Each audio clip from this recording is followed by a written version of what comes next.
Hey guys, welcome back to my channel.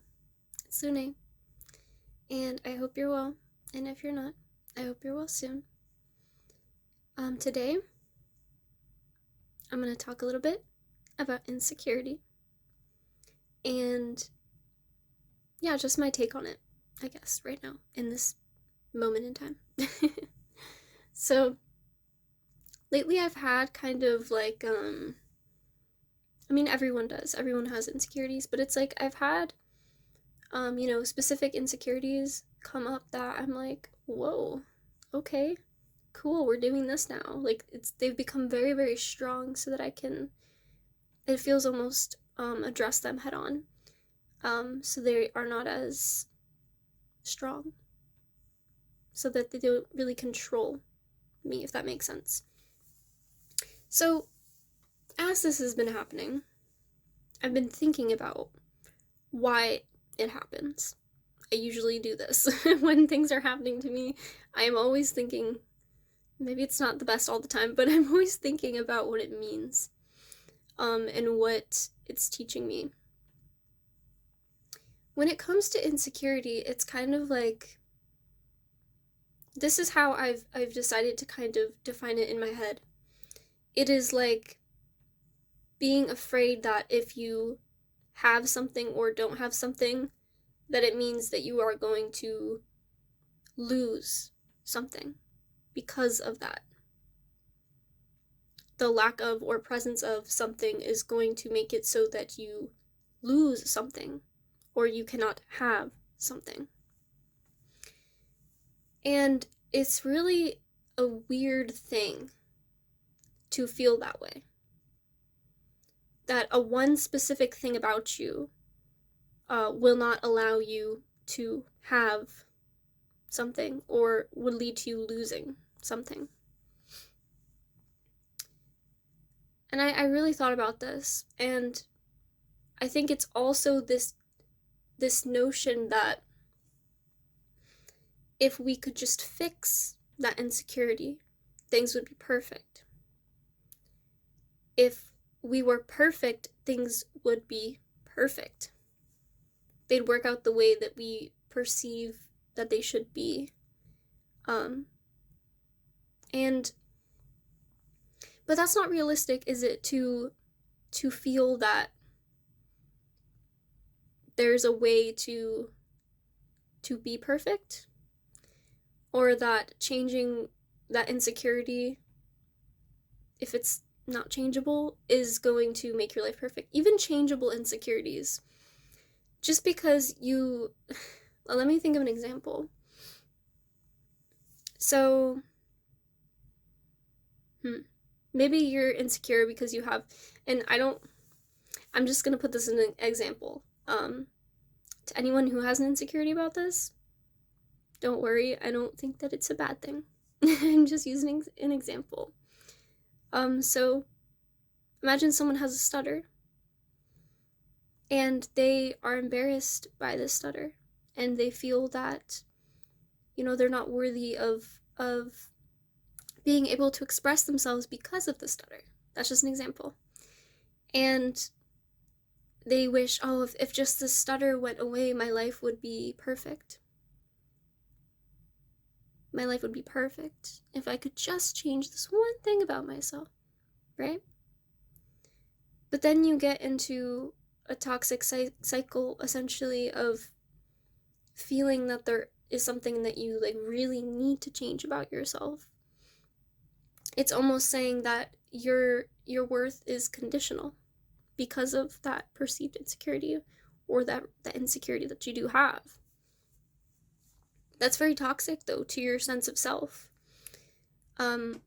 Because no, whether you have that insecurity, the thing that causes the insecurity, or lack of something that causes an insecurity, that does not mean that you are not worth, being able to express yourself, or having friends, of following your dreams. That's not what that means. An insecurity is just, it's a distortion of self.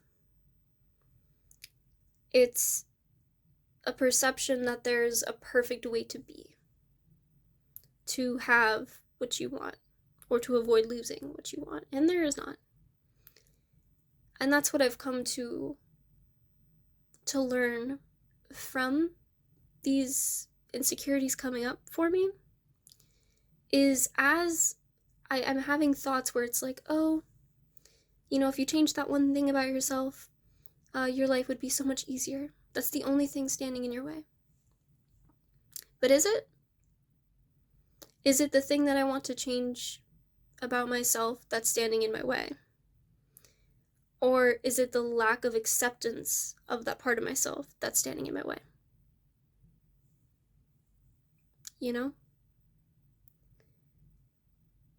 Putting a condition like that is very toxic. And I know that it's hard to overcome an insecurity because it could have been something that stemmed from something someone told you about yourself. Like, back to the stutter example. Maybe someone commented on that stutter and they were like, oh, kind of essentially, like, imagine they were bullying you because you had a stutter. Then you would start to think that that stutter is, a bad part of you. That you are, wrong or bad because of that part of you. But no, that's not what that means. It's just that became an internalized thing. Because either someone told you that, or perhaps you grew up being programmed to think and see certain ways of being that you were programmed into believing were the best way to be, the best way to act, the best way to look, the best aspirations, the best outcomes that you were programmed to believe were the best. And it's so interesting to me because it's just not true. It's just not true. Every single person is very unique. Flaws and all, insecurities and all. In fact, most of those insecurities, if not all about yourself, are really just a beautiful part of you. I mean, if there's unhealthy things that you're insecure about, okay, cool, you're a human being then. Right? And if it's something that is genuinely not good for you, then it's not necessarily just an insecurity. Maybe it's just an indication that that's a way you don't want to live anymore, or a way that is not really productive for you to be. But it doesn't make you wrong or bad for being that way. So,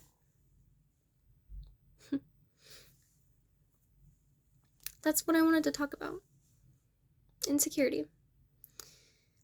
And I've also found that the more that I embrace my own insecurities and see them not as truth, but as something that is a distortion of my self-concept, I've come to see those things about myself that I perceive to be bad actually as good and what makes me unique. You know what I'm saying? And so that's the same for you. It's the same for anyone else. Every single person has the different parts of themselves that they're insecure about, and actually a lot of the time there are people out there who see your insecurity and actually find it to be one of the most beautiful things about you. It's interesting how we can have one view of ourselves, of others, and it can be totally different than that of someone else. So, what you're insecure about, someone else might think is incredibly beautiful about you. They may admire you for that part of yourself. You don't actually know. So I like to think about that sometimes when my insecurities come up, And to see it not as, you know, a downfall, or something that makes me unworthy, but is something that is uniquely part of me and just makes me uniquely beautiful as a person, as a human being. And that is the same for you. So yeah, um, I hope you guys are well. And if you're not, I hope you're well soon. And I will see you in the next video.